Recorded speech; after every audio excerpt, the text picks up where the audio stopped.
Jadi kamu selaku pengayun lidah daripada urung korma. Alibat gupegat walimah ataupun Ibu Hamidah gupegat walimah. Gumusumah kucami teka. Yang kelih-kelih bandun ke urutorma. Yang lemah-lemah kucami teka.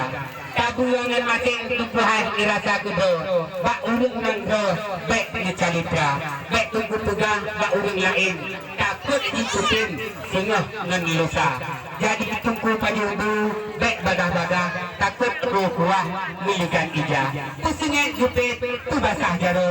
Pajur tubuhmu, ubi sudada. Jadi dengan mengucapkan Bismillahirrahmanirrahim, silahkan mencicipi puana ala kadar yang kalian kamu persiapkan. Kamu persiapkan hana mensamping, mubuh yang jupit, begitu di hati bela. Jadi dengan mengucapkan Bismillahirrahmanirrahim, silahkan mencicipi puana ala kadar yang kalian kamu persiapkan. Untuk yang selanjutnya, cara yang selanjutnya yaitu kepada grup zikir. Kepada grup zikir dipersilakan.